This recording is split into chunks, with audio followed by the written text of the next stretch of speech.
friends, welcome to the 174th session of Legal Empowerment Through Interaction lecture series. We have a wonderful speaker today whom we had on this platform on an earlier occasion as well.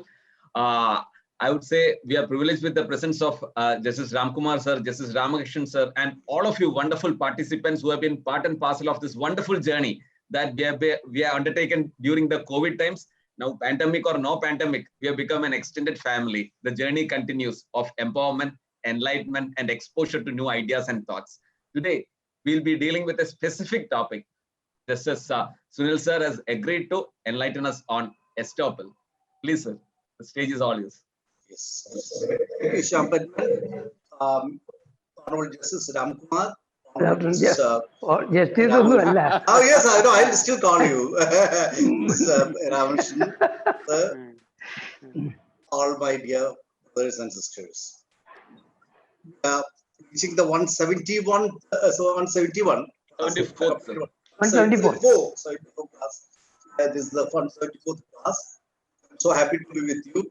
Anyway, the classes are going on as Mr. Shampatman said. Good. Mr. Shampatman.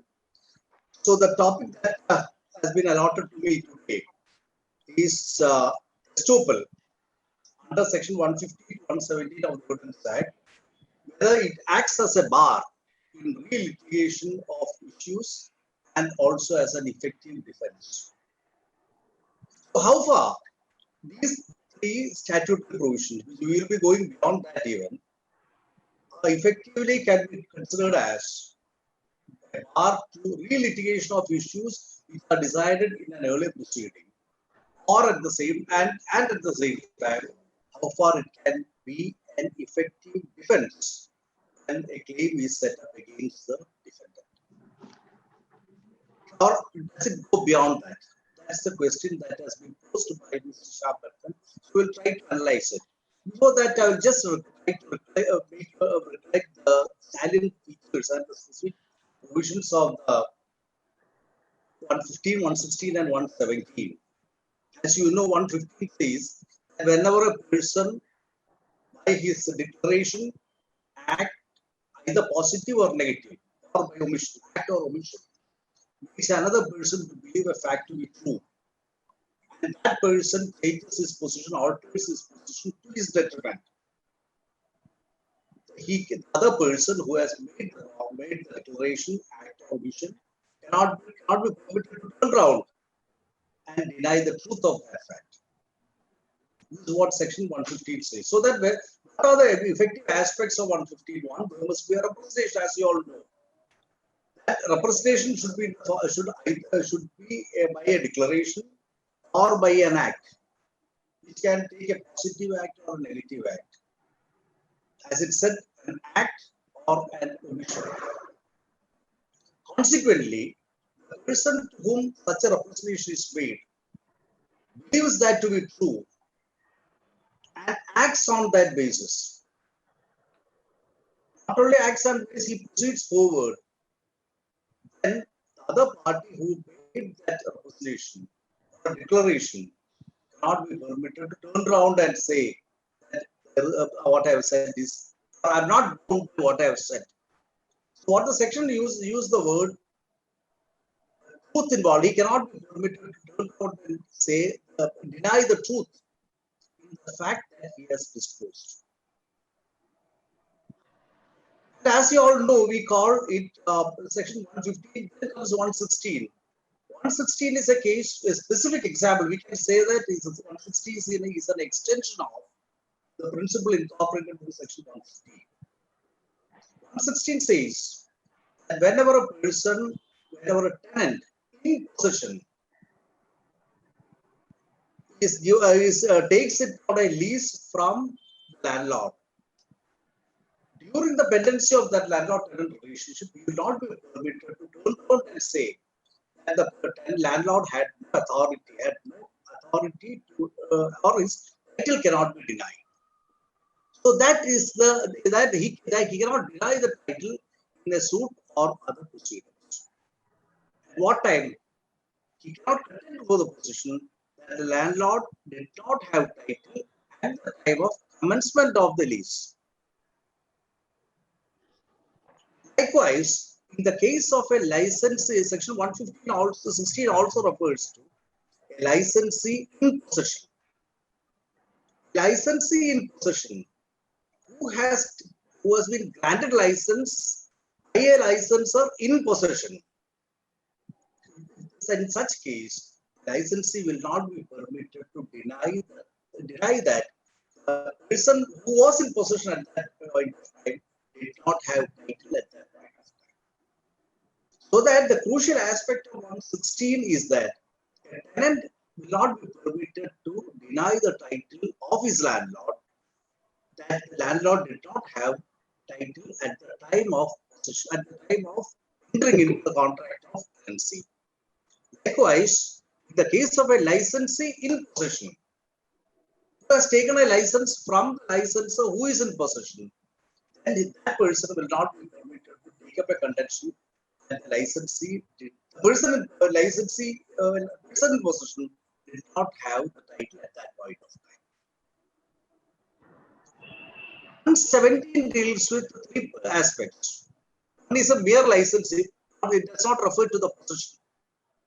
Licensee, a bailey, as well as an acceptor of a bill of exchange.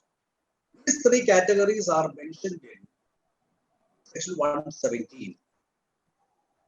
It says that an acceptor of a bill of exchange will not be permitted to take up a position that the buyer did not have authority to execute that document. In the case of a bailey, he cannot contend that will not be permitted to take up a contention that bailor did not have authority to enter into bail transaction at the time of commencement of the bail, or bailment, we call it bailment. The third category is in the case of a licensee, whether it is not a licensee, need not be in possession. As a distinction between a licensee under section 117 and one under section 116. In the case of a licensee, he will not be permitted to deny the authority of the licensor to give license at the time of commencement of the license. So these are the three important statutory provisions coming under the Evidence Act, Indian Evidence Act. On the general proposition of estoppel, we call it estoppel by conduct.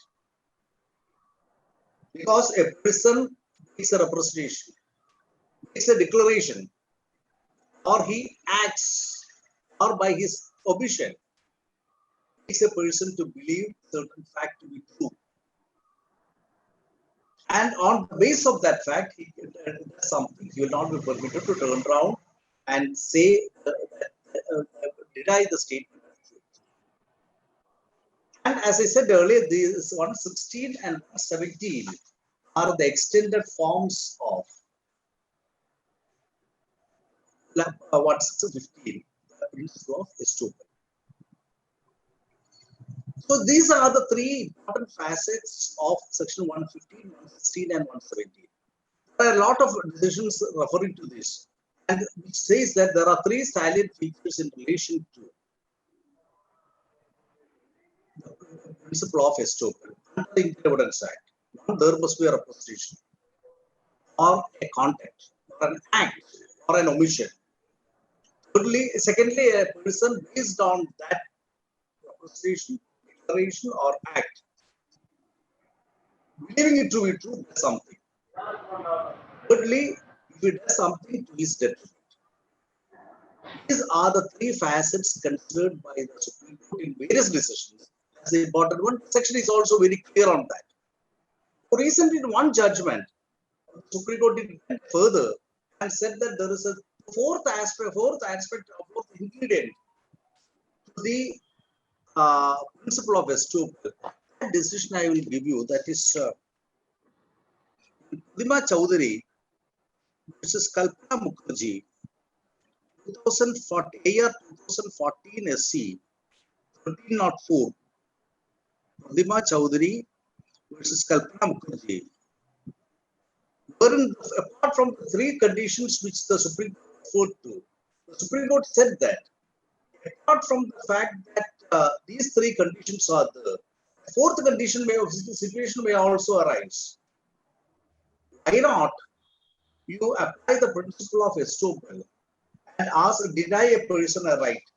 Suppose the person to whom the promise is made alters his position, he can be asked to restore to the original position without much difficulty. And why not that act be compensated in terms of money? Supreme Court said that in such cases, the fourth ingredient should also be incorporated. That is, it will be iniquitous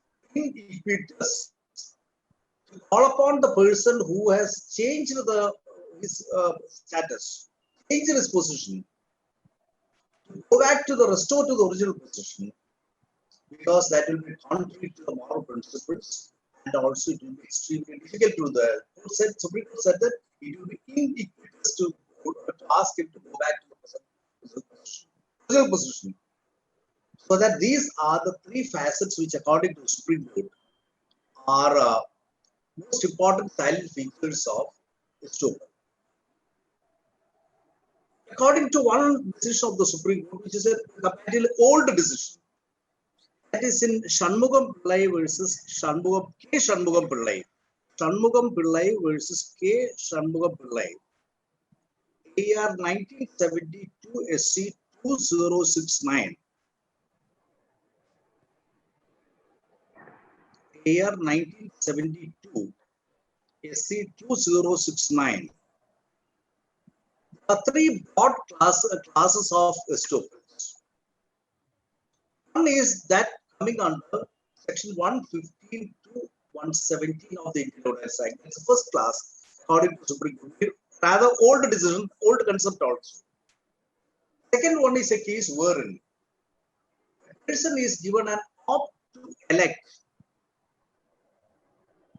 He elects in one particular, to perform in one particular manner.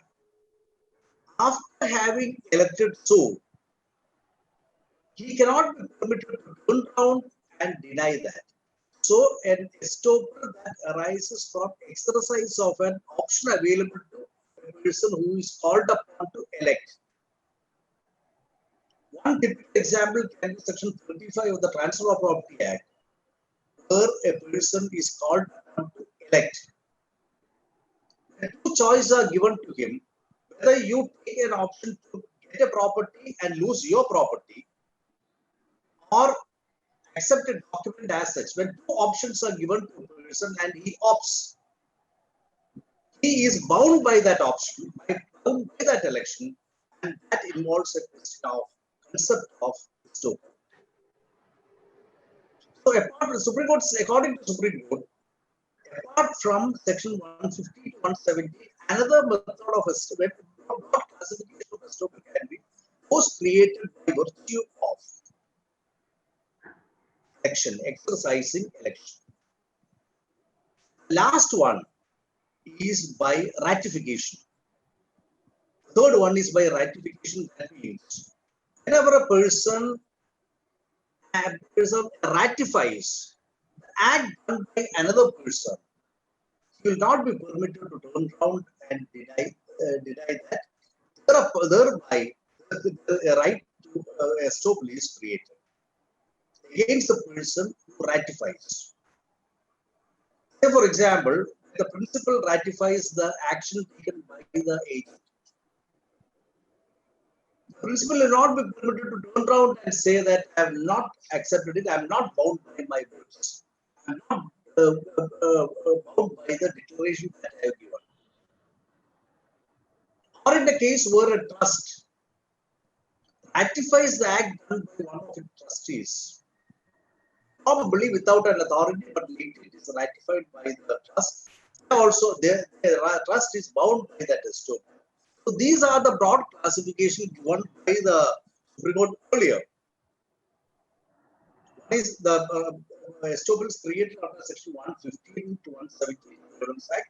The second one is acts which are estoppel created consequent to exercise of an election right of election.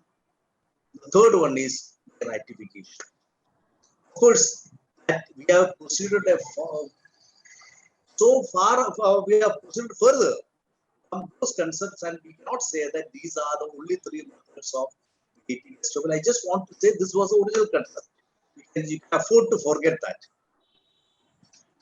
Now we come to what are the types of estoppels. Essentially, estoppel are of different type. Estoppel 115 takes in the general principle of estoppel. Estoppel can one method of estoppel or one category of estoppel is estoppel by record.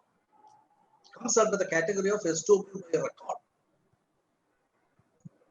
Or we call it precisely an estoppel by judgment.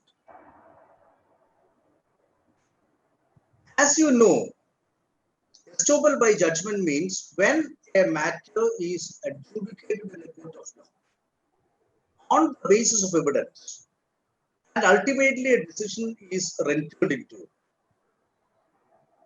That forms or that bars further litigation on by the same court subject to the legal provisions.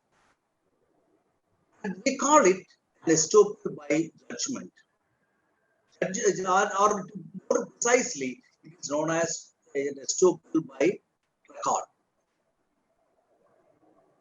So when a court tries an issue, adjudicates that issue, that becomes final, and that will form that parties who are bound by the judgment will be estopped from taking up it further and getting a re-agitation or cannot ask for a re-agitation of that issue in a subsequent litigation. At the same time, what you have to remember is that it is not the concept of estoppel as contemplated under section 115 to 117 because those are estoppel by contact. So we get a distinct category of estoppels as estoppel by record. That applies in cases where, by virtue of a judgment, by virtue of a litigation, by virtue of a trial, the issue becomes finalized, gets finalized, and that cannot be reopened or re-agitated in a subsequent litigation.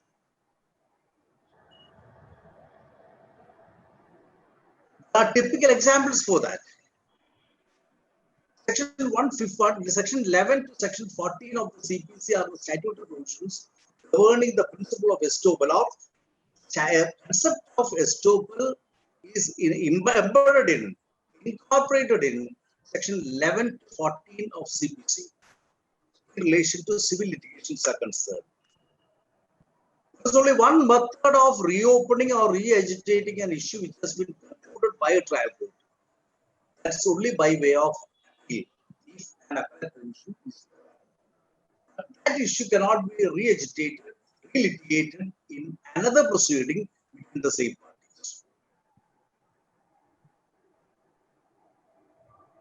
But in the case of a judgment in rem, that may be slightly different because unless parties are bound by the judgment.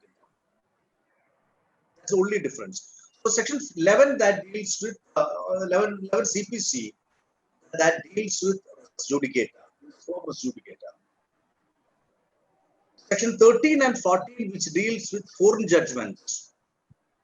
They are conclusive and the parties bound by those judgments are barred by operation of Section 11 to Section 13 from reopening, re-agitating or re-litigating those issues which are concluded by decree of a court.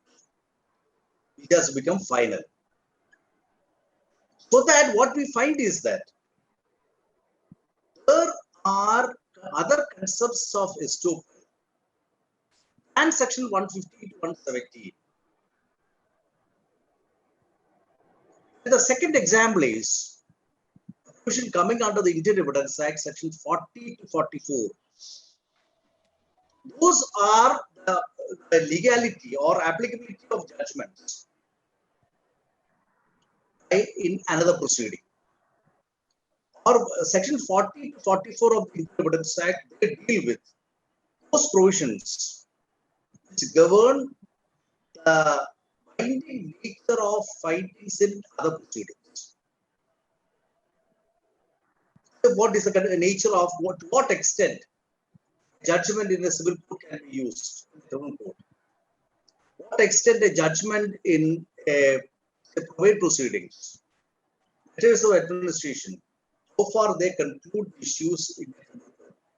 These are the, so what I'm trying to make you reflect is that there are provisions which bar, under the Indian Evidence Act itself, which bar a re-agitation of issues which are covered by or which are decided in another proceeding, a competent court of jurisdiction.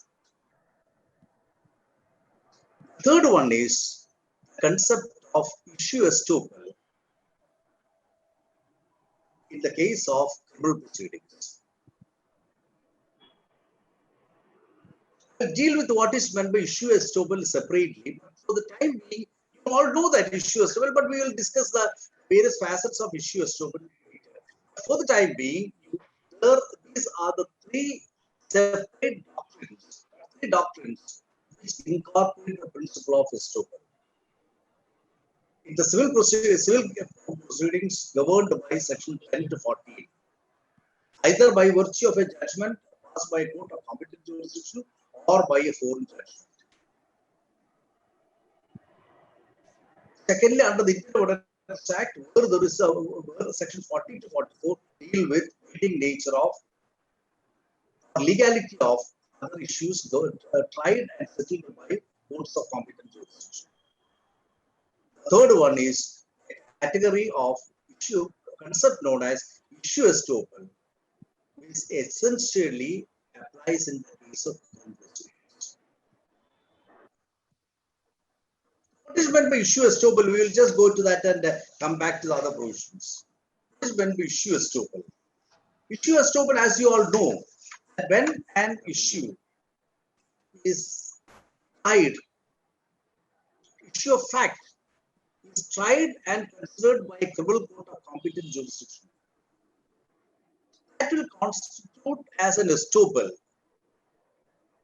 or the principle of res judicata. That example is using a crude term of estoppel or res judicata in a subsequent criminal proceedings. And it is a bar not to a trial. It does not bar the, by applying the operation or applying the principle of issue estoppel. A trial of the same accused in a different proceeding under a different statute is not barred. The issue covered by the other proceeding, will operate as an issue estoppel in the second proceeding. So that there cannot be a trial of, that issue cannot be gone into. So that what you have to understand clearly is that there is a distinction between a trial of a proceeding and issue estoppel. In the case of issue estoppel, when an issue of fact has been considered and tried by a court of law, same accused cannot be tried or the trial of a same accused in yet another proceeding.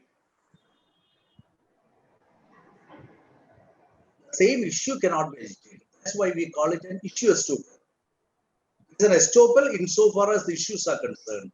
But that will not act as a bar in relation to adjudicate or trial of the accused in a different under a different set of facts or a different trial on a different act. I'll give one or two decisions on that point so that we can come back to the earlier topic. One decision of a rather old one is Masood Khan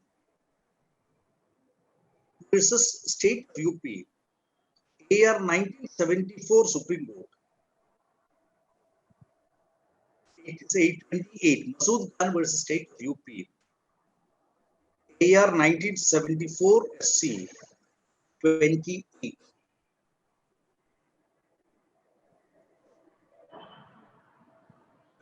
In that, after explaining that the principle of issue estoppel will not operate as a bar to a subsequent trial in relation to another offence, the court clarified that it only bars the trial of the same issue.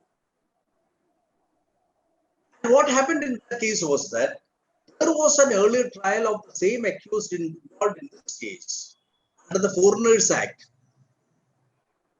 Subsequently, he was tried for an offence committed under the Foreigners Order. When the question of issue estoppel arose, Supreme Court made the clear distinction and said that when there is a trial in an earlier proceeding, for one issue of fact is considered and tried, and the issue estoppel will act as a bar in relation to re-litigation or re-agitation of the same issue of fact, and not in a subsequent trial, not a subsequent trial. The court said that the second trial is one under the Foreigners Order and totally distinct from the issues which were considered with the offence that was considered in the earlier proceeding, and held that issue estoppel will not apply. The same principle came up before the Supreme Court recently in a 2018 decision. Venture Global Engineering LIC, Venture Global Engineering versus Mahindra and others.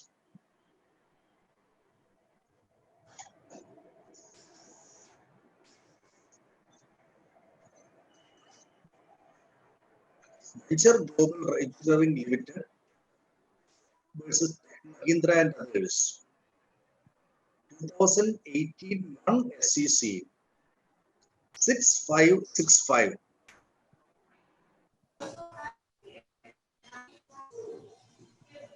That decision is cited for to point out the same reason that the earlier decisions right from Masood Khan and onwards. Same principle was reiterated in 2018 also. The later, comparatively later, this is not the point. I said that issue estoppel applies only in the case of an issue that has been decided. And said that, and reiterated that the question of issue estoppel applies only in the case of the root proceedings. That was the reiteration. What stage there is yet another decision where I will refer to.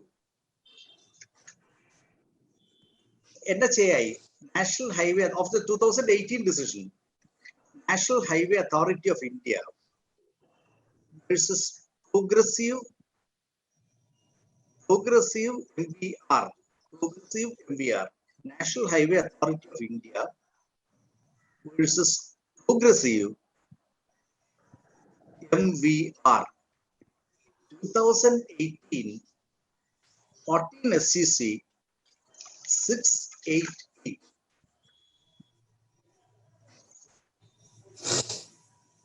It was a case wherein a proceeding came up before the Supreme Court in relation to a transaction under the Arbitration Proceedings, Arbitration Conciliation Act. Sorry. The award was challenged under Section 34 of the Arbitration Act. The matter came up ultimately before the Supreme Court held that there were a series of awards, arbitration awards, and some of them have become final by virtue of awards passed by the arbitration tribunal. So Supreme Court said that issue estoppel, applying the principle of issue estoppel, those issues which have been concluded by the awards of the arbitration tribunal cannot be looked into. They have become final, and in relation to others, Supreme Court granted decision. Or in other words, inadvertently, I may say inadvertently, the principle of issue estoppel was extended in the case of Section 24. But though the word used was issue estoppel, it was not dealt with in that way. Applying the principle of issue estoppel, It was made applicable in case of Section 24 of the Arbitration Act. But that seems to be a mistake. It was the principle of estoppel that was applied, but not the issue of issue estoppel. But that's not the principle of issue estoppel. So that is the principle of estoppel by a record. We say that issue of estoppel by a record is judgment. These are cases wherein either by operation of principle of res judicata, in the case of civil proceeding, or in the case of applying the principle of a foreign judgment, issues are concluded and parties are stopped from raising the issue. They are not, section 11 to 14, there are not only statutory rights available to the parties, but they incorporate the principle of estoppel to that extent. Principle of issue of estoppel, in essentially in the case of foreign proceedings, conclude those facts which are determined and legal, they have become final. There is no reopening of those issues. And by operation of section 40 to 44 of the Indian Evidence Act, matters which are concluded by judgment can be applied subject to certain limitations under the Indian Evidence Act in other proceedings also. These are the parameters or the area where, by virtue of the incorporating the principle of estoppel as mentioned in other statutory proceedings or statutory provisions, are a re-litigation of issues in civil proceeding, criminal proceeding, as well as by other proceedings.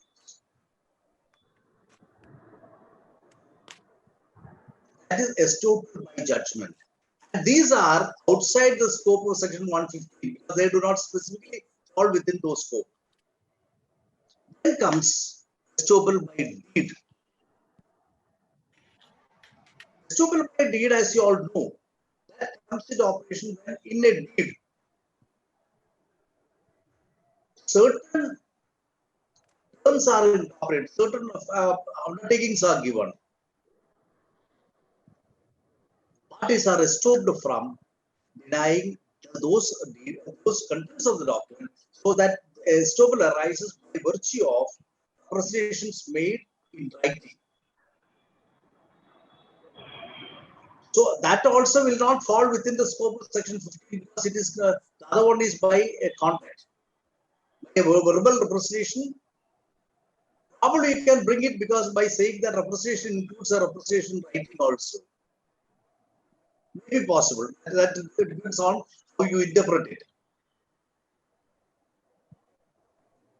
Then comes estoppel by contact, specifically coming under or something which are even outside section 115 to 117. Estoppel by contact means by the contact of parties are prevented from taking a stand, not be permitted to take a different stand later. I'll just refer to a few decisions of the Supreme Court and to explain, to demonstrate how the principle of estoppel by contact, not by judgment, applies are invoked in subsequent proceedings.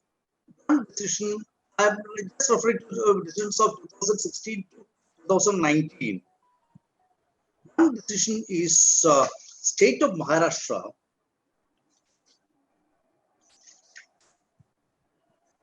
versus Anita. State of Maharashtra versus Anita. AR 2016 Supreme Court 3333. AR 2016 Supreme Court 3333. That was a case wherein several persons were appointed as prosecutors in the state of Maharashtra. That was based on, they were appointed by the government on a contractual basis. On the expiry of the term of contract, it was extended once. The second time also it was extended. Ultimately, they were all terminated. Those terminations were challenged by the law officers, contending that the provisions in the contract were unconscionable, and the post to which they were appointed were permanent posts. Matter came up before the three judges bench of the Supreme Court. Supreme Court said that it is a purely on their appointment was based on a contract. After having entered into a contract with open eyes and fully knowing that it was a contractual appointment, which gave the authority to the government to use that provision, they terminate the service at any point of time. They cannot now turn around and say that we were posted to a substantive post. So by accepting the terms in the contract, they are bound by the terms of the contract, and by virtue of their conduct of having entered into a contract with the government, they cannot turn around and take a defense which is distinct and different from the terms of the contract.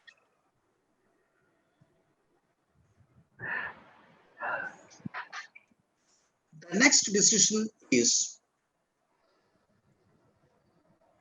Vishnu Chandru Gavankar. Vishnu Chandru Gavankar is 2018 5 SCC 422. Vishnu Chandru Gavankar, Gaonkar. Vishnu Chandru Gavankar versus N.M. Desai. Versus N.M. Desai, 2018, 5 SCC 422.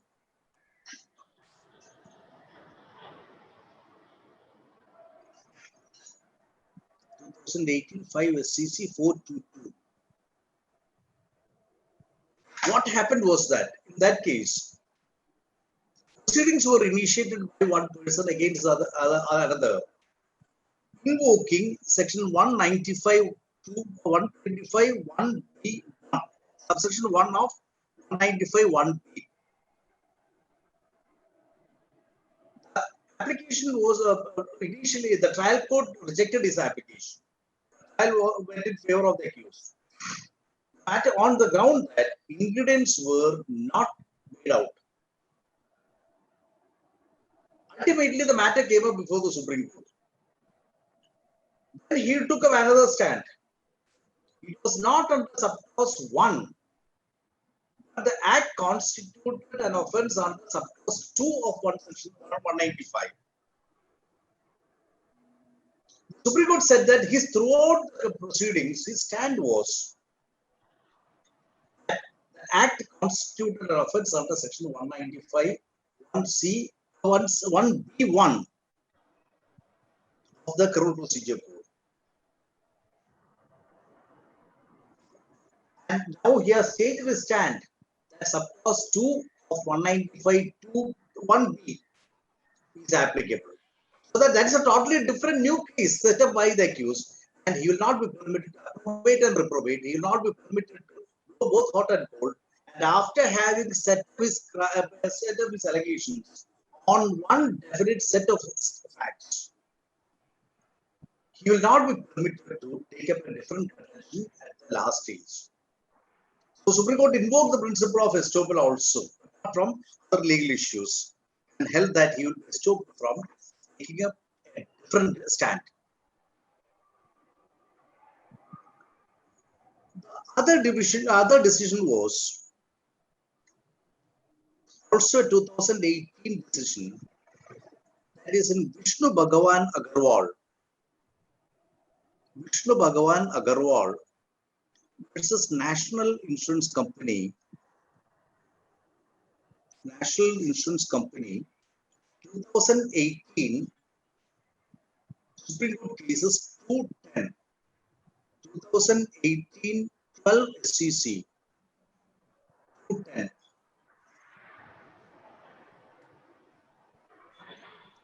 In that case, what happened was that 2018, 12 SCC 210. Vishnu Bhagavan Agarwal versus National Insurance Company. An insurance transaction was a contract of insurance was entered into between the petitioner and the insurance company. Definitely, terms of contract, terms of insurance were there. Naturally, parties are bound by the terms of the agreement. What happened was that during the subsistence of contract insurance, during the period of coverage of insurance, the petitioner wrote a letter to the insurance company informing them that he wanted to change certain terms, or he wants to act slightly in variance with one term of the contract of insurance. He informed that I am going to do like this. I should be covered by insurance for this also. He wrote a letter to the insurance company. The insurance company did not respond to that. Ultimately, the dispute arose whether he is entitled to set up the defense of estoppel. Because when he expressed the parties, naturally, the Supreme Court said, the matter ultimately came to the Supreme Court. Supreme Court said, naturally, parties are governed by the terms of insurance. And if they want to vary, there must be a fresh contract. There must be a novation of the earlier contract. Here, there was no novation. The Supreme Court said, at the same time, he has informed the insurance company that I'm going to do like this.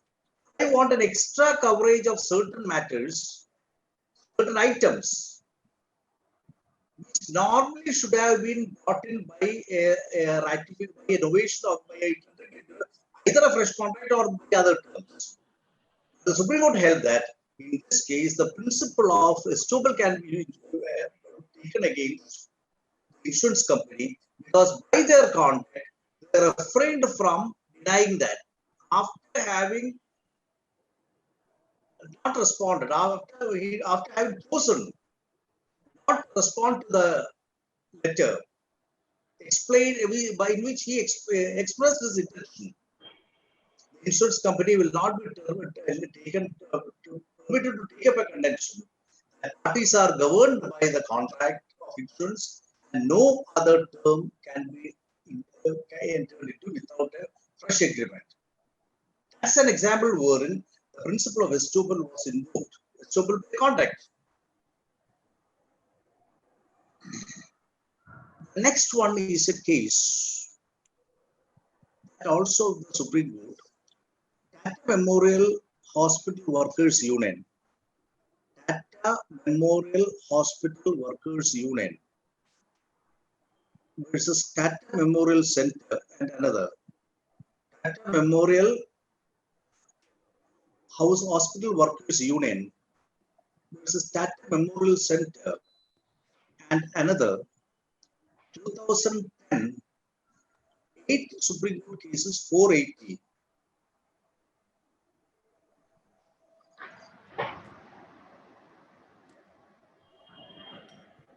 Memorial Center, another 2010, 8 CC, 480. That's the 3 judges bench decision. That was a case wherein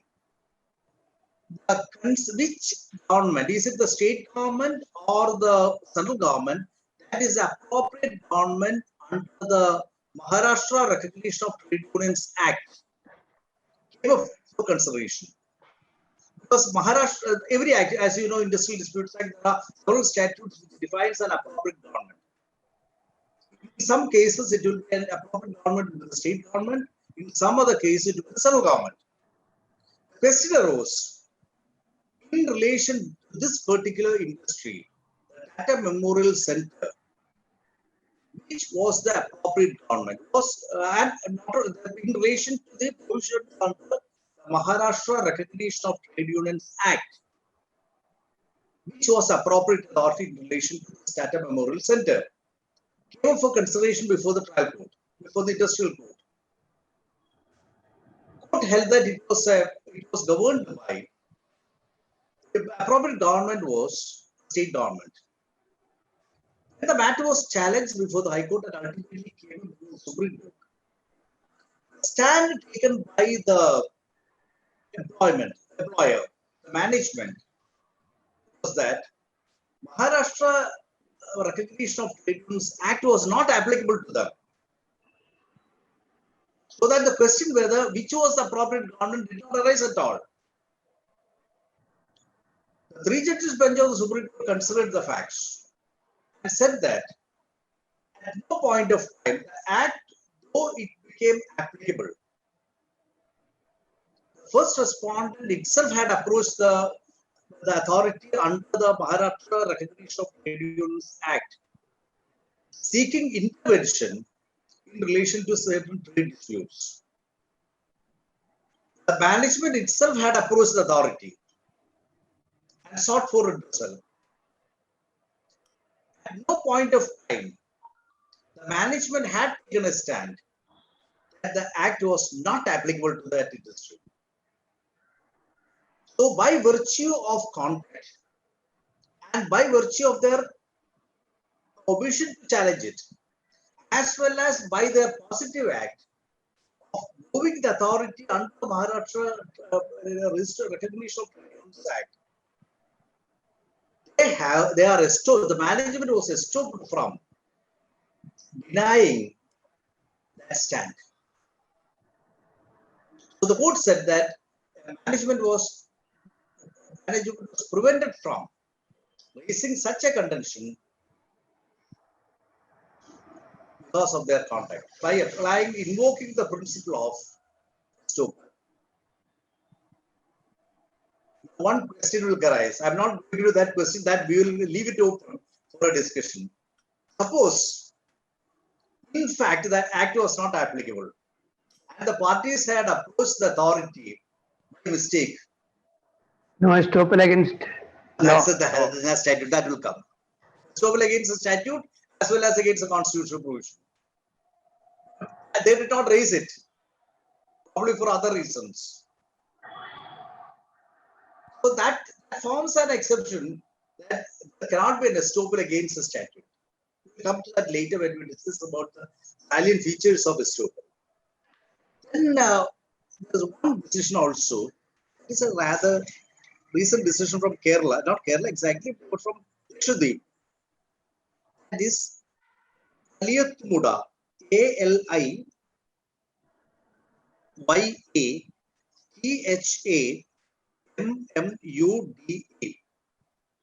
Aliyatmuda Tukoya. Aliyatmuda Tukoya versus Pattakal Cheriyagoya. PATTAKAL. Pattakal Cheriyagoya and others. 2019, 16 SCC 1. 2019, 16 SCC 1. Aliyatmuda Tukoya, Pattakal Cheriyagoya and others. What happened in that case was dispute arose between the plaintiff and the defendant regarding the right to be a mutawalli of a mosque. Dispute arose, matter came up to the Supreme Court after different stages of litigation. The Supreme Court on facts found, that is on facts also, which was not considered by any of the courts below. Supreme Court found that this temple was the subject matter of a list prepared by authorities in relation to Waqf properties. In the list prepared by the authority under the Waqf Act, this was referred to because the condition of the plaintiff was that he is entitled to be the mutawalli. The respondent took up the contention that the mosque was one which belonged to the family of not only the mosque. Mutawalli was a hereditary post held by the family of defendant that is Patel family. The dispute came up before the Supreme Court said that the list was prepared by the Waqf authority under the Waqf Act, in which this was referred to as a mosque belonging to Patel family. And in fact, it was based on an inquiry conducted by the statutory authority. And the Supreme Court also found that in that inquiry conducted by the statutory authority, the petitioner also appeared. The petitioner before the Supreme Court had also appeared. He did not raise any objection regarding the inclusion of that mosque in the list of Waqf, and when it was referred to as the Muttalib was a member of this particular family. So on those facts, the court held that the petitioner was stopped from taking a different stand after being a party to the inquiry, which resulted in a list wherein a specific reference was made that it belonged to the family of Patel. The Supreme Court ultimately held that the principle of estoppel can be extended to that.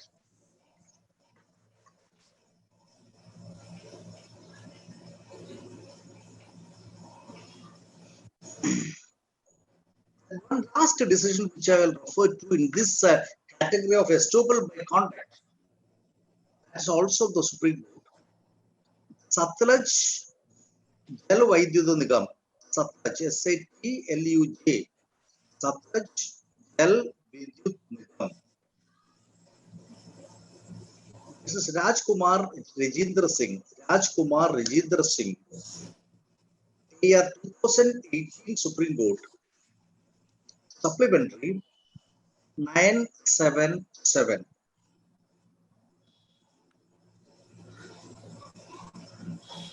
Satluj Jal Vidyut Nigam versus Rajkumar, year 2018 Supreme Court Supplementary 977. That was a case wherein,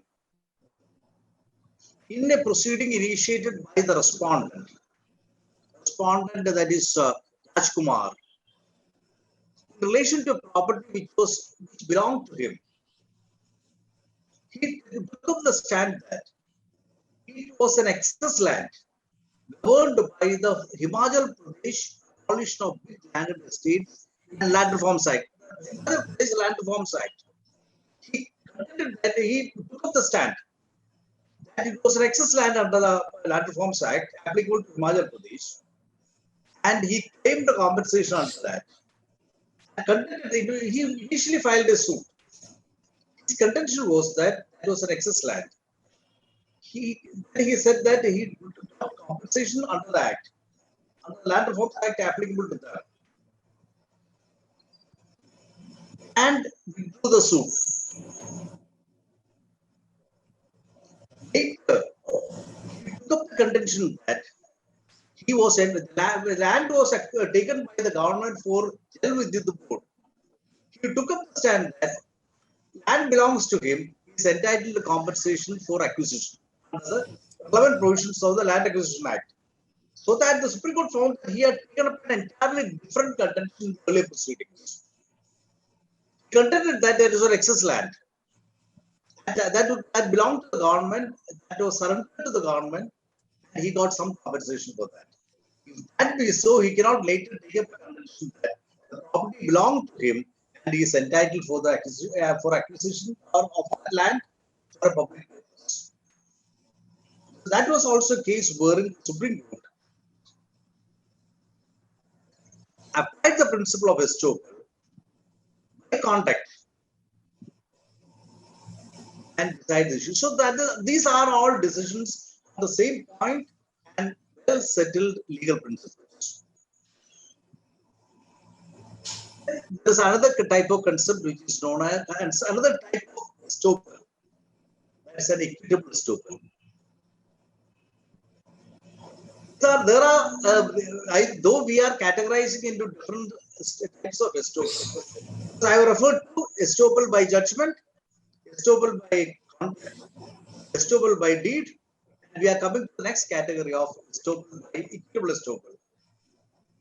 It arises from the act of equity. basically you know that estoppel is a concept which originated from the basic principle of equity and good conscience. And by applying the principle of equity, estoppel can be invoked. And there are certain statutory provisions. Say, for example, when one person, there are certain situations wherein, by applying the principle of equity, estoppel can be invoked. I'll give you one example. Suppose parties to a joint family or members of a family divide their property, enter into an agreement, so not a registered document, but enter into an agreement, and they divide the property purported to be in accordance with the law of inheritance applicable to the parties. And while applying the law, they commits a mistake. For example, I'll tell you one, after the death of a husband in a Christian family, wife and 2 children, they divide the property by saying that we are hereby dividing the property that belongs to our father, husband of the one father, wife, and the father of us, in accordance with the law of Indian Succession Act, equally. So they express their intention that they purport to divide in accordance with the law of succession applicable to them. They commit a mistake by dividing it. Say, for example, 1/4 given to each person. Under the law of succession applicable to Christians, wife is entitled to 1/3. Children are entitled to equally the remaining portion of 2/3. That being the law, by purportedly entering into a transfer, by entering into an agreement to divide the property in accordance with the law, they commit a mistake. And the estoppel will be invoked against the one of the members. Definitely, by applying the principle of equity, estoppel cannot be used against the other members. Because that was apparently by a wrong application of law. They believed that they are dividing in accordance with the statute provision, committed an error. So that estoppel cannot be, can estoppel be used against them and deny their right? Not be. Equity principle does not agree that. There may be a different case where a compensation is, there is an agreement between parties based on some statute relating to compensation. Computing the compensation, but to be under the statute, commit a mistake. And the principle of estoppel will be invoked.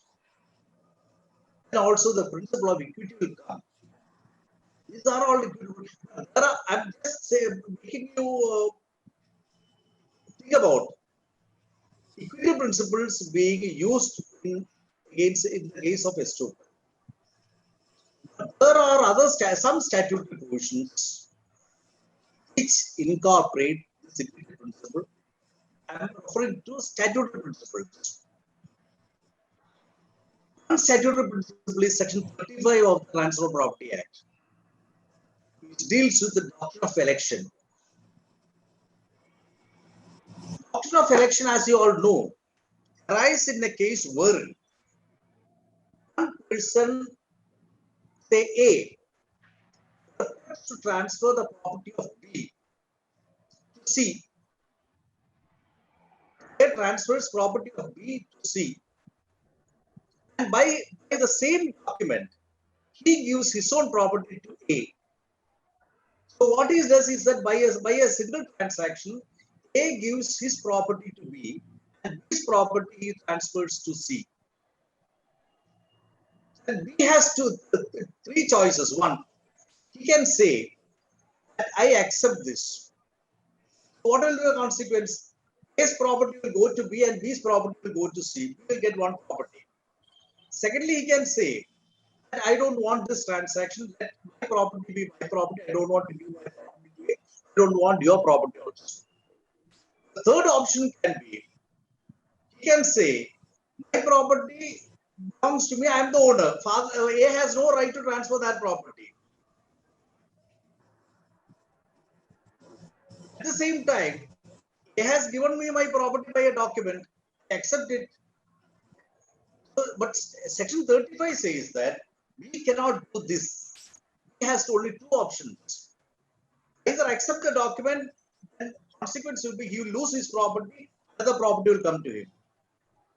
Or reject the property. So that under section 35, when transaction is perpetrated, if a document is executed by which property belonging to one person is transferred to another person and the transferor gives his property to him. He has only two options.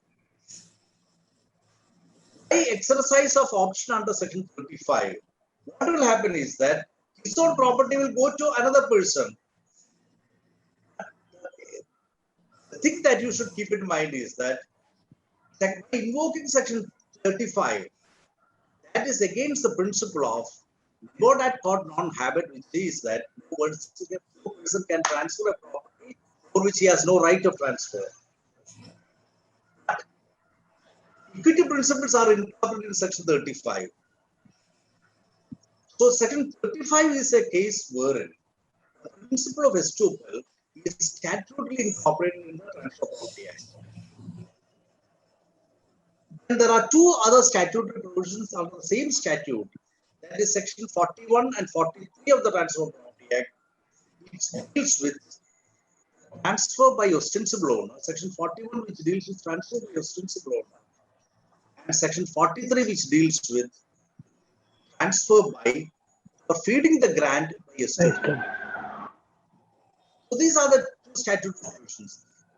Both the section 41 and 43, as you all know, are exceptions to the principle of no dat quod non habet.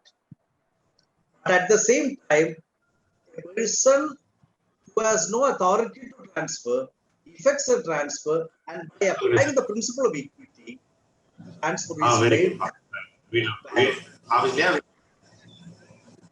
So what happens is that all these three statutory provisions are incorporated in the statute applying the principle of equity, not by any other principle. So that what I'm saying is that there are other statutory principles which take in the principle of estoppel. We come to the last category of estoppel, that is a promissory estoppel, which we all know. Promissory estoppel. Promissory estoppel, as you all know, essentially applies in the case of administrative law. It applies when a promise is made by one person. And the classic example, as you all know, is the decision in the Motilal Padambat's case. Motilal Padambat Sugar Mills versus State of UP, 1979 to SCC 409. Motilal Padambat versus Motilal Padambat Sugar Mills, MP Sugar Mills versus State of UP, 1979 to SCC 409. That was a case wherein the government declared certain benefits. As you all know, government may make certain declarations. In the case of new industries, we will provide free electricity connection for 1 year. Or there will be tax relaxation for new industries. Or in the case of revived industries, certain benefits are given, etc. And subsequently, the government later withdraws from that. And the estoppel will be used against government. That resulted in the development of the principle of a promissory estoppel. And in sugar mills, this was considered. But though the principle of the promissory estoppel has now been diluted as against the government, because the new concept is that in relation to the legislative and sovereign functions of the state, legislative, sovereign and executive functions of the state, promissory estoppel as such may not be applicable, not be applied against the government, because it all depends on the policy of the government. persons who have been affected by the declarations made, by the promises given, probably they will be protected. Judicial interference have come down now. So these are the principles of estoppel, which are application of principles of estoppel, which are statutorily and otherwise recognized. What are the limits of estoppel? What are the limits? Are there restrictions? Are there certain contours or certain areas beyond which the concept of estoppel cannot be used? As I indicated, Section 115 to 117 of the Indian Evidence Act are not exhaustive. They are concerned below along with specific aspects. There are principles of estoppel even outside Section 115 to 117. And what is the purpose of this principle of estoppel? That is to ensure honesty in transactions and also to ensure certainty in the conduct of parties.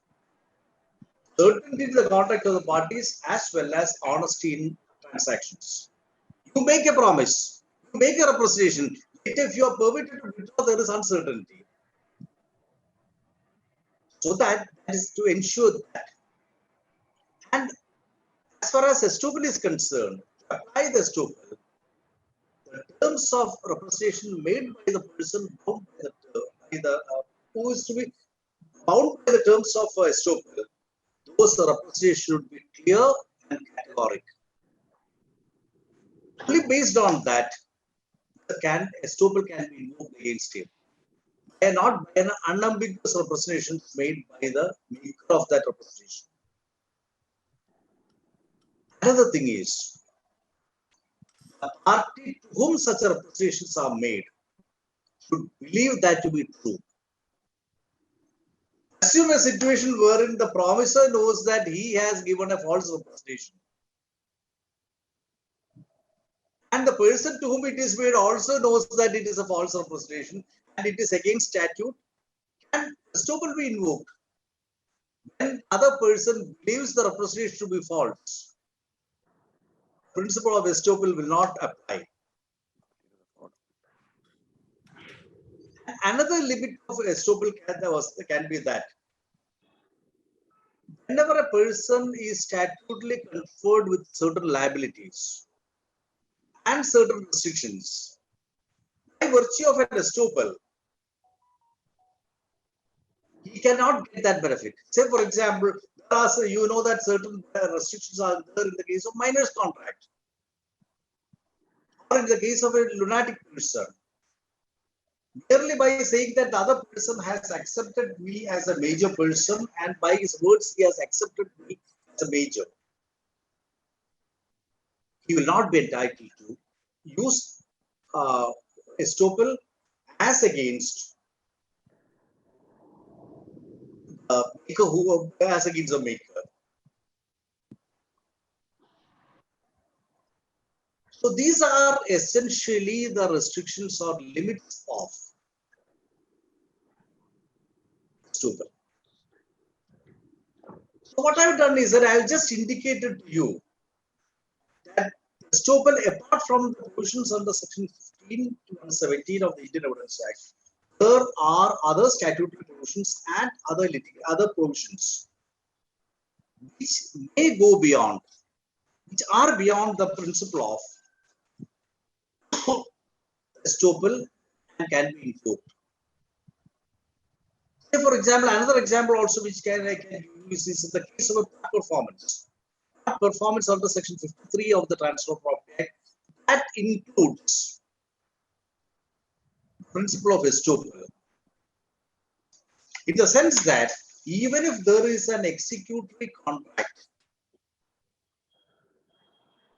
still parties get a right on the basis of the contact of parties.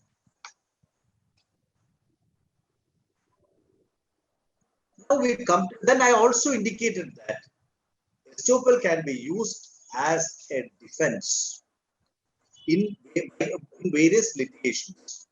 So that need not be by a record, contact also it can be used. Now the last question is, can estoppel be used as an affirmative right? Can there be a exercise of estoppel not only as a defense, but as we call it a weapon, can be used? Strict decisions have not come to my mind. I have not come across decisions which is specifically referred to that. One decision which I could find out is in B.L. Sridhar, very old, rather old decision. B.L. Sridhar and others. It says K.M. Munireddy. They are 2003 SC 578. B.L. Sridhar and others. This is K.M. Munireddy. Year 2003 SC 578.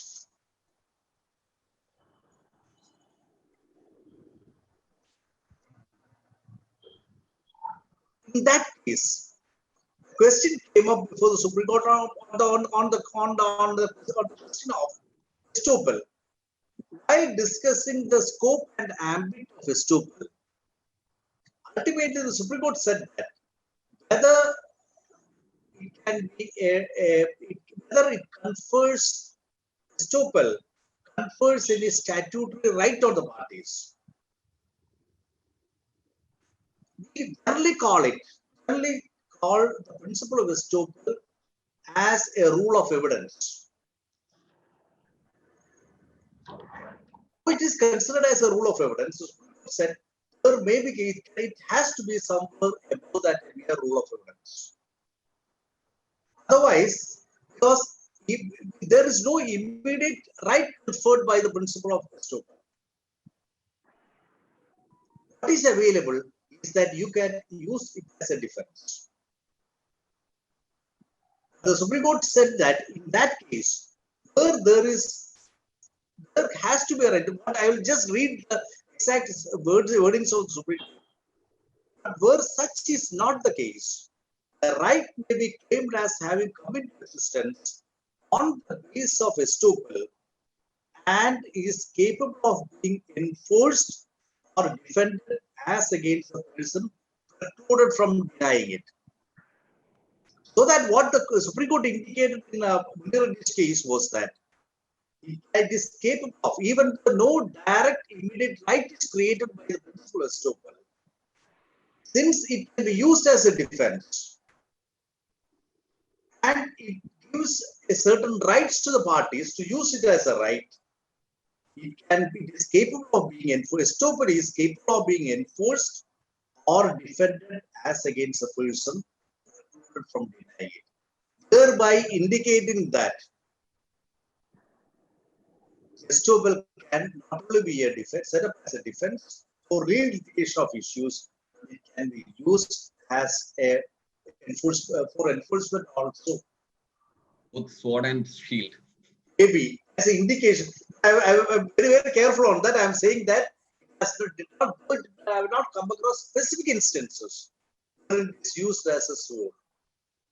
So ultimately, the discussion that we have, what I have proposed is that Section 115 to 117 of the Independence Act, they incorporate estoppel, principle of estoppel, and normally it is considered as a rule of evidence.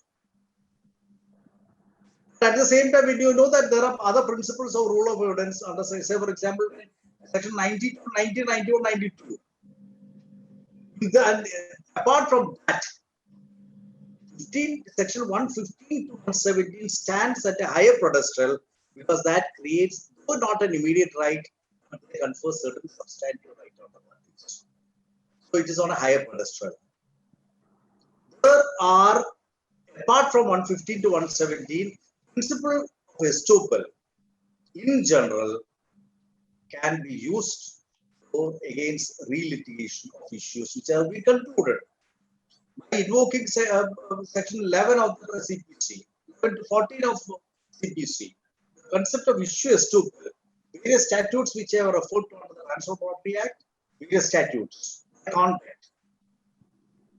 It can be used as a defense also, not only from relitigating issues which have been used, which have been concluded, but against defending claims.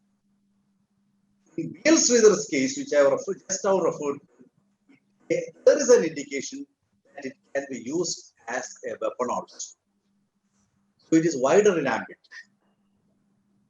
So these are the points we have just throw it open for you to have a discussion on that if possible. And let's have some idea. What is the opinion of others, other honorable members, participants? Thank you, Justice Justice Rajendra is there. Yeah, Justice Justice Rajendra Ramkumar is there. Justice Ramesh is there. Mr. KVJ Rao is there. Yes, let's share. Sir, it is And wonderful not to. about honorable members. Sir, it is just wonderful that we got a statutory mandate to see to that we are honest, which is otherwise lacking in all of us. Sir, before we go to Justice Ramkumar, sir, on the lighter vein, is there a estoppel against an advocate or a judge?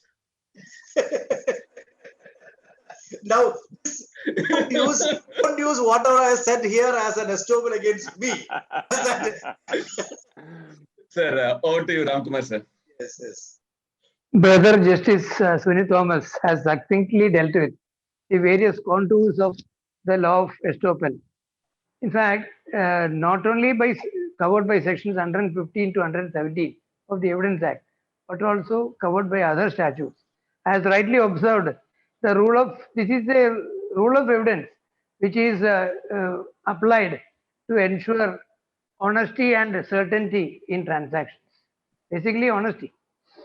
Now, I only pose one question: whether estoppel or res judicata has any application in the case of an order passed without jurisdiction, wholly without jurisdiction. There's one decision of the Supreme Court which listeners may kindly note. AR 2012 Supreme Court 1693, wherein they have said that this rule has no application at all if the order passed was wholly without jurisdiction. No estoppel will apply, no res judicata will apply. Wonderful articulation, Sunil Thomas, brother. Thank you, sir. So then will it not apply in the case of a decision of a wrong application of law? If it is only without jurisdiction. No, in the case of res judicata already settled. That no res judicata if the order passed is without jurisdiction. Correct. In another proceeding, which based on a wrong decision, wrong application of law. Not erroneous. Not erroneous. That's what I have. A decision passed without jurisdiction. Only without jurisdiction. Court had no jurisdiction to decide that. If that is the decision, then the res judicata or estoppel have no application. It cannot be put as a defense. The citation is AR 2012. 2012 Supreme Court 1693. That is Association of Unified Telecom Service Providers of India. Union of India versus Association of Unified Telecom Service Providers India. Corresponding SEC is 2011 10 SEC 543. A wonderful articulation, brother. Thank you, sir. Thank you, Justice Ramkumar, sir. Over to you, Ramakrishnan, sir. See, he is a teacher by. He was a teacher earlier. Now also, I think he is going as a teacher to the academy. Yes. So the touch of a teacher is always there when he is making some lectures. Every aspect of the subject has been covered by him. So even there, I think with Ramkumar sir, it is total inherent lack of jurisdiction and lack of jurisdiction are different because some not erroneous. See, erroneous exercise and inherent lack of jurisdiction are two different things. Yes. The judge can make there can be an erroneous exercise of No, jurisdiction. I'm not erroneous. Total lack of, inherent lack of jurisdiction. Even in a case where that court has got the jurisdiction to do it, but because of territorial or other aspect, it has been done. No, not that. So it is an inherent lack of jurisdiction. Inherent lack of jurisdiction. Right from 1954 Supreme Court 340, Supreme Court said such an order can be challenged whenever and wherever it is ought to be enforced. It's total lack. Even during in execution, it can be. Collateral proceedings also. It is non-est. As the 1954, it becomes non-est. Non-est. You are absolutely right. It's a nice articulation, nice class. Opens up the, what do you call, forgotten memories of estoppel by people like us, because we are out of this subject now. Even then, it is an experience for us to revive our knowledge on estoppel. Yes. Thank you very much. When I took exception to his addressing me justice, the principle of estoppel. He was relying on the principle of estoppel. No, you are it. I will not use that without that prefix, sir. Thank you, I cannot afford to. Both of you. Over to you, Justice Rajendran, sir. Yes, sir. Good evening to all of you. It's a wonderful session. I remember I joined the bar in the year 1978. The Supreme Court judgment 1979 Supreme year, then it was AR 1969, 79 Supreme Court, page 620. The promissory estoppel was started at that point of time. Right. The first reflect. Yes. So it was a new discussion at that point of time. My father also was a lawyer. So first time we filed a case in a municipal court, in the district court in Trichy. I started my practice as a lawyer in the municipal court. We said the promissory estoppel given by BHEL for all the ancillary industries, you will be given this kind of quota every month. This was not given. So what they did was, for a chosen people, they give you more. For others, they don't give. This was filed in the municipal court, prohibiting BHEL from giving the contracts to various persons in a different way. This is the first case of that type in those areas that my father drafted the plight. The question arose, how can you say in a district court regarding a statutory principle, number one?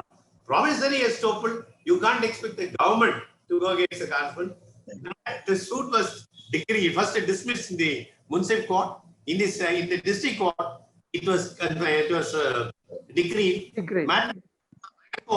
High Court in the year 1984, AR 1984 Madras, I still remember. I appeared in that case, page number 42. It says, yes, promissory estoppel is applicable. But by that time, BHEL said, go ahead, you can all have the contract. You will have to have this experience. So everybody is gone. Promissory estoppel was one thing which started so nicely at those point of time. Now I would like to have one question, sir. You rightly pointed out now it has been diluted, and also you said it cannot be applicable on the statutory principles. Yes. In that case, in 1979 Supreme Court, the minister addresses a public meeting. In the public meeting, he said, those who start an industry in a backward class area, you will be given exemption in respect of the electricity charges. Somebody says, yes, I have started the industry basing on your promise. That's how the promissory estoppel arose, and the case went in further detail. Now we see, suppose today the government says, yes, you start an industry in a area. We will give you certain exemptions. Now, can we not say when it is violated at this point, even at this point of time, there is a violation? Promissory estoppel cannot work down together. Is it come down? Is it not workable now?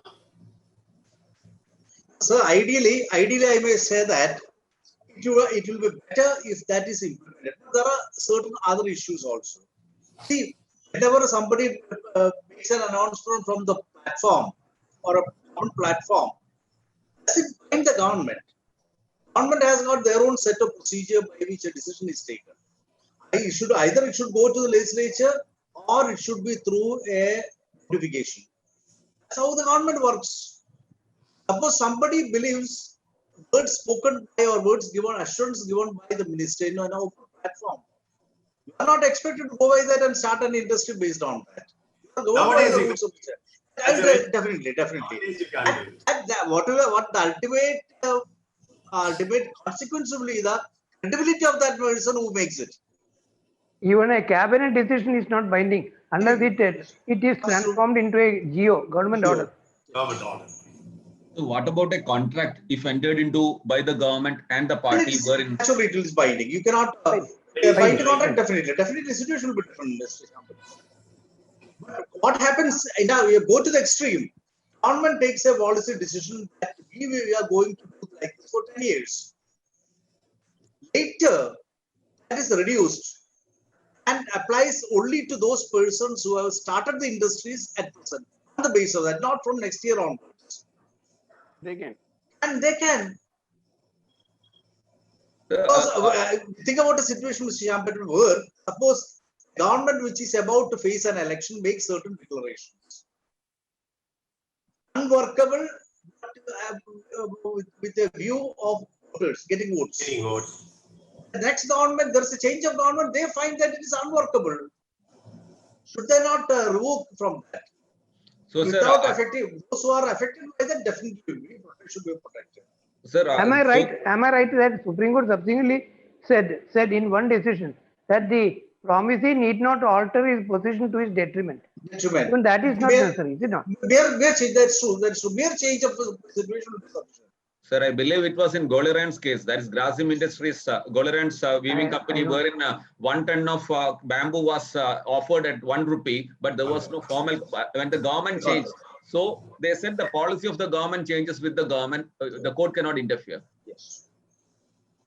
And that's always the case. They can easily government policy, nobody can interfere. One line, that's it. So, sir, No. Even in that cases, I think that those who have already relied on and started and enjoying it for a particular period, They will be entitled. they will be bound by it, because the government cannot, simply because the government changes, they cannot change the policy as such which has been affected by, which has been relied on. But the policy must have been taken in a legal way. Suppose somebody declares that you will be entitled, and on that basis you go, the person who is making it must have a competency, and also there has been come by virtue of a notification or some legislation. Otherwise, I don't. Because of the common seal and the perpetual succession. Government, whatever be the ministry, government is only one government. sir, Policy- so the, as No, far as because on there this is one topic- reason, Mr. Champman. Yes. Ramkumar sir knows it better. Yeah, he's a law He secretary. was a law secretary for a long time. he has seen both sides of the midnight. Both sides of the coin. Correct. And recently, I have read the memoirs of a former chief secretary of Kerala who had commented about Ramkumar.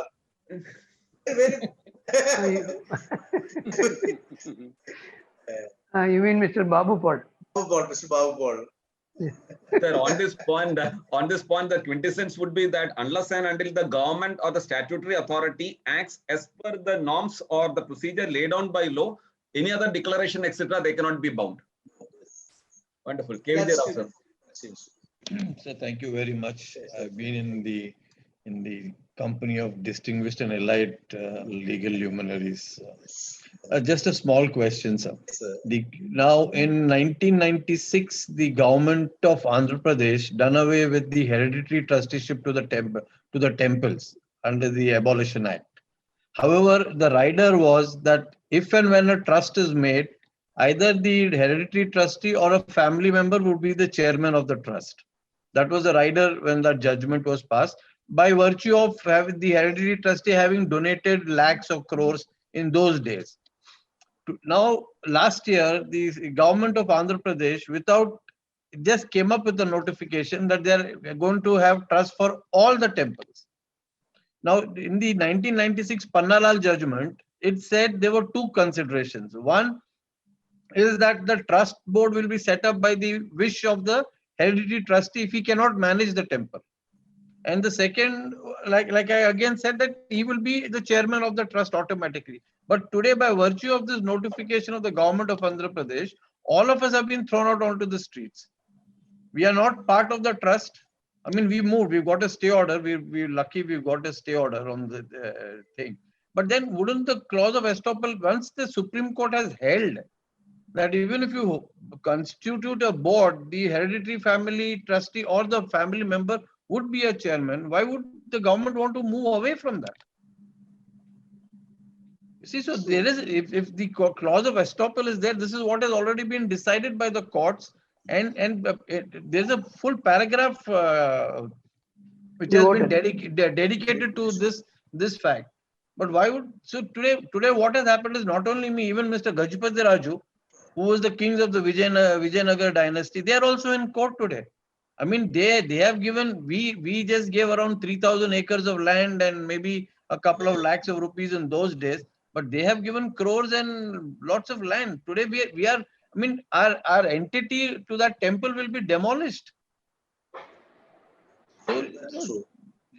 the government, It's not totally contrary to the early Supreme Court judgment. yes, It seems to be. yes, sir. That is why we have mentioned that, we challenged that. But the fact is, that's what we are saying. New governments come and everybody says it's a policy decision. But can a policy decision violate my rights, That's true. which has been accrued over the period of years, and which have reached finality because nobody challenged the Pannalal judgment till today. People are becoming less spiritual, less religious. Yes, I agree with you. Sir, I agree. They are coming there. Sir, I'll be very honest. When my great-grandfather gave away 2,000 acres of land, today, sir, the endowments department does not have records of those lands. My father, after he retired in 1988 till he died last year, two years back, he recovered 1,200 acres of land from the record, sir.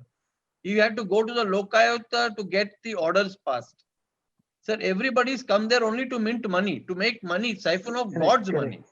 Yes. And we are very unhappy with that. No, not only that, even the endowment properties are being given because Madras High Court heavily came on that. Yes, recently it came down. Giving away properties for other purposes, other than the religious purposes for which has been endowed. Correct, sir. That judgment also we are relying on, sir. Mr. Rao, when we were receiving our pay packets in cash as district judges, yes, sir. during Shabarimala, after the Shabarimala season, our notes were smeared with prasadam. Okay. Manjal. Yeah, we have the same money was problem. coming from the Comes from Shabarimala. No, we have the Indicating same problem. the source. Indicating the source. Sir, we have the same problem every Shivratri. Ours is a Shiva temple, island temple, 22 acres of island, sir. Only the temple is there on the island, nothing else. The pujaris will make the maximum amount on that day. They block the hundi so that the pilgrims can't put the money in the hundi. So it has to go into the plate. We stop the plate system. That also is not against that. There's no estoppel against that. Because you can't, sir, you don't know who's doing it. So there is bound to be a little bit, but here you cannot just throw away the baby with the bathwater. That is our basic grouse. Nothing beyond that, sir. I mean, to be very honest, as you said, not everybody is religious. Sir, I am a little bit religious, not as fundamentalist as somebody should be. But we are religious, and my brother who lives in London is more religious than me. He takes more care of the temple and the temple functions, sir. Correct, sir. Thank you, Rao, sir. We have Advocate Sarveshwar Rao, sir. Please. Thank you very much. Thank you, Justice Sunilji, for your well-pression. Thank you very much. I'm mainly practicing in tax law, sir. So that's why I put one small question about that one. So that is when the demand is raised under a physical statute, which is barred by limitation. After limitation, he passes the order. So the SSC has not preferred a statutory appeal prescribed under the Act. So then the authority can say on the principle of estoppel, you have not preferred appeal, and it is enforceable. Blatantly, it is though it's a barred by limitation. How can that be? Because that's what estoppel cannot be invoked as against a statutory. It's barred by limitation. No, it's barred by limitation. At the same time, the SSC, if it's having a grievance, statute has given an appeal provision to question any proceeding or any demand raised. No, can it not be said to be an erroneous decision of on the question of limitation? Suppose limitation can be waived. You can pay the amount also sometimes if it is being granted. Knowingly or unknowingly? No, that's not apply. Can't he say that it's barred by limitation? I'm not challenging it in the appeal even. No, if he pays even though after limitation, it's amount the yes. Not that I can it he be does said, not pay. No, can it be said? Not paid. No, court has got a right to say, even without a plea of limitation is being raised, court will have to go into that aspect. Can it say that it is a total lack of jurisdiction or No. it cannot be said to be? It is an erroneous decision without That's knowing all. that.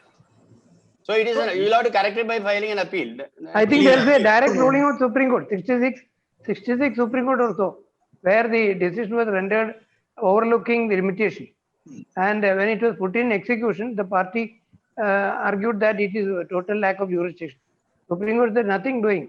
It is not total lack of jurisdiction. I think so. It is a jurisdiction as a statutory order is maybe correct, but Yes, on the limitation, yes, please.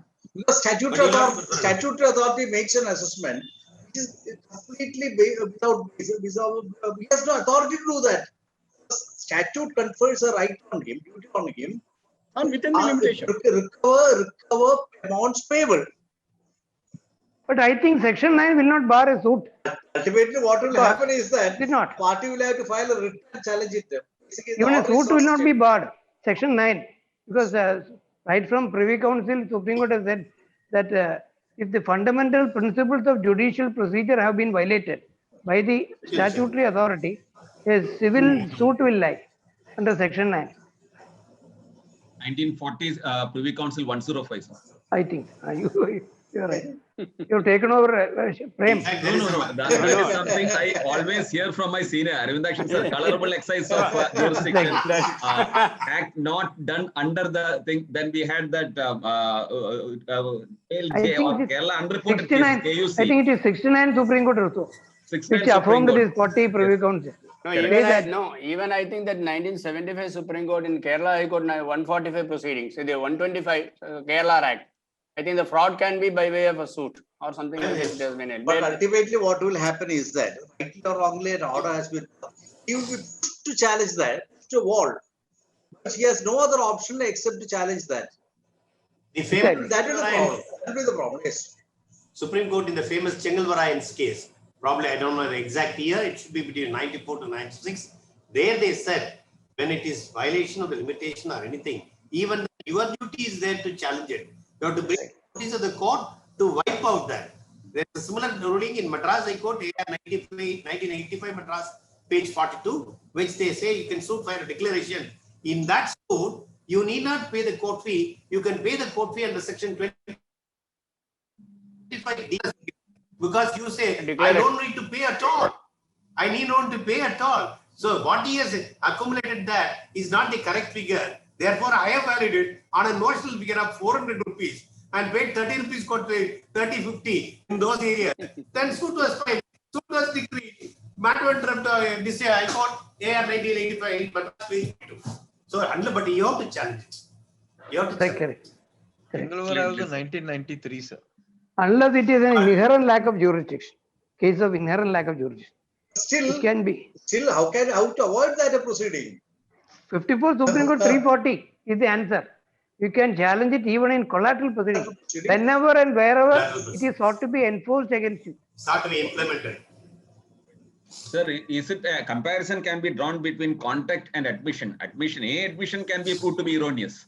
Likewise, even if by contact, because it was on a false premise or a mistaken premise, I conducted myself in a particular circumstances. Would I not later explain that it was only because of those circumstances that I had considered to something or did something? What about wrong legal advice by the council? In general, that nowadays it has become only person who enjoys an exception is Advocate General. Yes, sir. So it is 6:15, sir. I mean, the beauty of the presentation is that we didn't know that time passed so fast. It was just sitting in a classroom, sir. Yes, sir. Thomas, sir, we are privileged to have you back, and we would like to have you back again and again on this platform so that we can, I mean, you can share your wisdom and we can also, get enlightened on these nuances of law. No. And we are privileged by the presence of Justice Ramkumar sir, Justice Ramakrishnan sir, and Justice B. Rajendran sir, and all of you wonderful participants. And tomorrow, introduced by Justice Ramkumar sir, Justice Enloe, sir of Delhi High Court, will be addressing us on the But we topic. We don't The propose to distinction end law. But sir, on the he's a very topic, progressive the judge. distinction between lease and license. The name is not that progressive. End law. That's true. Because he's So- passed quite a few judgments in our favor, sir. I mean, Correct. honestly, in a straightforward way. He's a very good orator. He's a very good orator. Yes, sir. I see. Yes, So I've seen him, sir. all of us, let us invite ourselves and our friends and all those who are interested in getting empowered by interaction for tomorrow's session. Again, placing on record our thanks to Justice Sunil Thomas, sir. Let us conclude today's 164th session, 74th session. 74th session. 74. And tomorrow in the 75th session, let us get ourselves enlightened, empowered by interaction, the subtle distinction between lease and license. So till we meet again tomorrow, please do take care, stay safe. Thank you very much.